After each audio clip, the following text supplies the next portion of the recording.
မင်္ဂလာပါကျွန်တော်နာမည်အောင်ကျော်မှုပါကျွန်တော်ဒီနေ့အကြောင်းအရာလေးတစ်ခုပြပြချင်ပါတယ်ကျွန်တော်စိတ်ထဲမှာတော်တော်လေးသဘောကျတဲ့အကြောင်းအရာအဲ့ဒါဗာလဲဆိုတော့အလုပ်ကိုအတကုံကြိုးစားပါရသမျှနဲ့ရရင်တင်းနေမှာတဲ့အဲ့နှစ်ချက်ကိုသူတွဲရပြောတာကျွန်တော်ပြောပြမယ်နော်အလုပ်ကိုအတကုံကြိုးစားပါရသမျှနဲ့ရရင်တင်းနေမှာဘာမှမလေးတချို့လူတွေကအလုပ်တွေအရင်ကြိုးစားကြတယ်ဝေးကြီးတွေစုဆောင်းမိကြတယ်တိုက်တွေကားတွေပေါ့လေအဲ့လိုမျိုးတွေအဆင်ပြေကြတယ်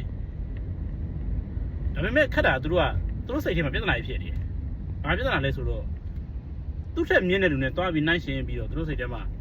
ဟိုလူကတော့ဘာကားစီးနိုင်တယ်ငါကတော့ဘလူကားလေးနဲ့သူကတော့တိုက်ပဲနှလုံးကိုကတော့ဘလောက်သူကတော့ငွေကြီးဘလောက်ချမ်းသာတယ်ကိုကတော့ဘလောက်ပဲရှိသေးတယ်ဆိုတော့အဲ့လိုစိတ်တွေနဲ့ကိုယ့်ကိုနှိပ်စက်နေတယ်ကိုယ့်ထက်မြင့်တဲ့လူနဲ့ကြည့်ပြီးတော့ကိုယ့်ကိုအရန်ပူလောင်နေပေါ့ဗျာအဲ့ဒါလူတစ်မျိုးနောက်တစ်မျိုးကကြတော့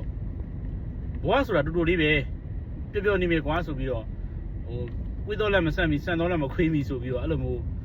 တရားတွေအရန်ပေါက်တာပေါ့လေပေါက်ပြီးတော့ပျော်ပျော်နေမယ်ဆိုပြီးတော့ရှိသမျှရှာသမျှတောက်စားပျော်ပါအဲ့လိုနဲ့ပဲဘဝကိုနေနေကြတယ်နှစ်ခုစလုံးကအဆုံးရောက်တယ်ထင်တာပဲဘာဖြစ်လို့လဲဆိုတော့ခုနပထမတစ်မျိုးကလည်းငွေကြေးတော့အရန်ချမ်းသာပါရဲ့စိတ်မချမ်းသာဘူး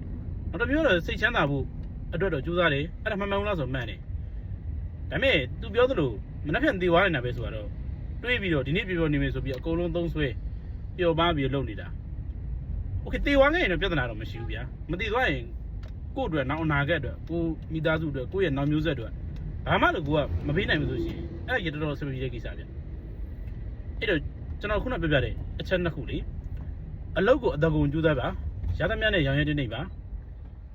ကျွန်တော်ပြောမယ်နော်အလုပ်ကိုအတကုံကြိုးစားပါရသမျှနဲ့ရောင်ရဲတင်းနေပါโอเคအဲ့အတွေ့အလေးကျွန်တော်ခေါင်းထဲမှာရှိနေတယ်အဲ့ဒါလေးကိုကျွန်တော်ပြပြကျွန်တော်ဒီဗီဒီယိုလေးရိုက်ရှင်းပြပါတယ်မိတ်ဆွေတို့အတွက်အကျိုးကျေးဇူးတစ်ခုရှိမယ်လို့ကျွန်တော်မျှော်လင့်ပါတယ်